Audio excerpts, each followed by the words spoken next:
Hello, welcome to Movie Musters. The Testament's, spoiler, is secretly working against Gilead. Read Episode 6 recap. How satisfying it is when a tool of the oppression turns on the oppressor. The Testament's Episode 6 reveals that one of the Handmaid's Tale verse's most complicated characters isn't quite as true believer in Gilead as she might have appeared, or actually been, in the past. And while this isn't news to anyone who watched and Dowd's character arc over the course of the original series, it's still incredibly satisfying to watch and hear. Aunt Lydia tell us exactly how she's helping to topple the patriarchy, page by page. And if you're tickled by the fact that Lydia is literally taking a page from June Osborne's book in how she goes about Nolite T bastards carborundorame, I'm right there with you. Blessed be the spoilt fruit. We also get another peek at Lydia's pre-Gilead life, including a harrowing scene that sets up exactly how she and Aunt Vidala knew each other in the before times. Read on for the highlights of Stadium. How it all began. Aunt Lydia's voiceover guides us through the episode, which takes place on the day that the aunts decide contenders for the next round of marriages. The process involves narrowing the field down to 2 or 3 suitors for each plum. House visits follow, then weddings, then prison for the rest of our lives, and always upbeat Becca in tones as the girls discuss the proceedings. But before we can get to that, we need to get through a flashback to Lydia's life before Gilead took over. We saw some of her backstory in The Handmaid's Tale, so we knew that she was a teacher. She's at the school when class is cancelled for the 4th time, thanks to the New World Order coming to power, but the change is mostly just a source of irritation, until armed men arrive at the school and point-blank kill the male administrator who tries to stop them from taking away the female employees. Lydia and her female co-workers are brought to a tennis stadium, along with hundreds, thousands, of other women. It quickly became clear there had been a coup, Lydia says. While most of the detainees are made to wait in the stands and watch the proceedings, others are blindfolded, bound, and marched onto the court, where they are declared sinners and shot in the head. An important note, Aunt Vidala was one of Lydia's fellow teachers, and they both can't believe what they're seeing as they witness the horrors unfold. Days pass. The women are fed water and slices of white bread, and that's it. Some are dragged away by armed men. When Lydia wakes one morning, slumped in her hard plastic seat, Vidala is no longer next to her. Lydia is later grabbed and taken inside the stadium, marched past the piles of personal belongings that have been taken away from the captive, or killed, females. She's brought before Commander Judd, who is in charge of the women's sphere and will determine where the survivors will be placed. Lydia is forced to make a terrible choice. Commander Judd reads from a file on Lydia. She's 58, never married, and she had an abortion at one point in her life. Thanks to a new, retroactive, and heinous law, that choice is now punishable by death.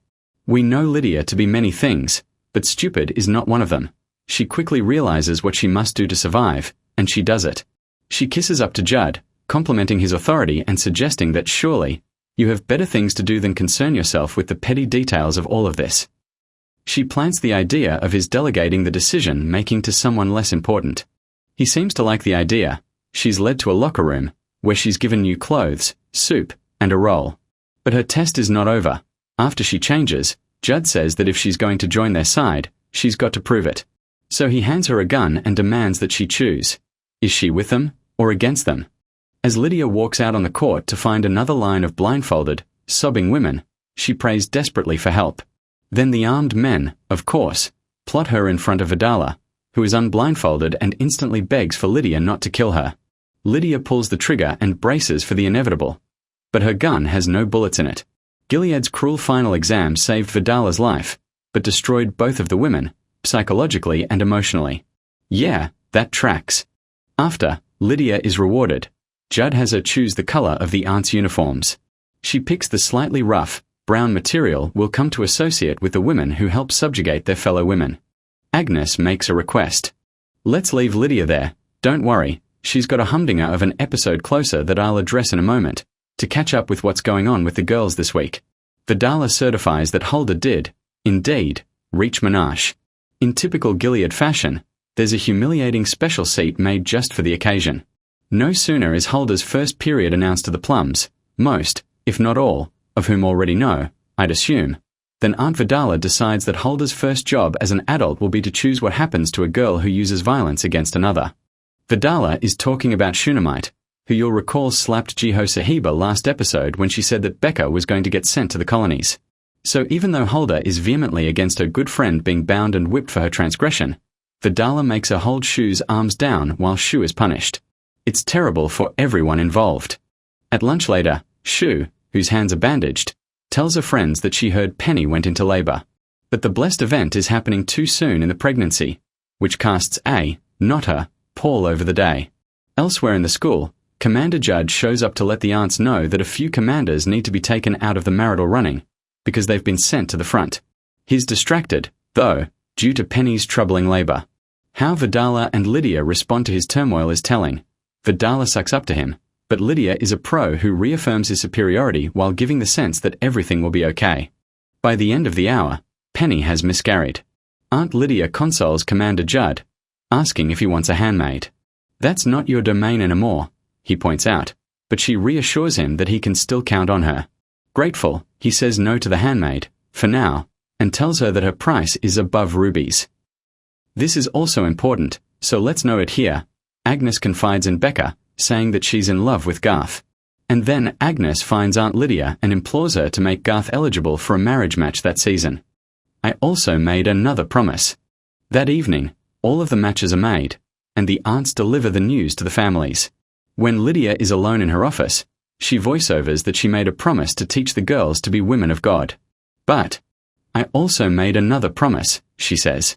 After what happened to my girls at Jezebel's, after Boston fell, after the sting of the noose around my neck began to wear off, I vowed to document everything and everyone. To that end, she's been keeping a secret journal that she locks away in a hiding place behind a tapestry in her office. She reminds us that aunts are the only women in Gilead who are allowed to write. But what was I writing? Recording the crimes of weak men and far too many women? That was not allowed, she says wryly, as we watch her do just that. That was not allowed. That could bring down these men, chosen by God to lead us. Later, she hopes that God will protect the girls within her care, because I'm not sure I can. Now it's your turn. Are you surprised to learn that Aunt Lydia is working against Gilead? Drop your thoughts in the comments.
Please don't forget to like, comment, share, and subscribe for more videos. Thanks for watching.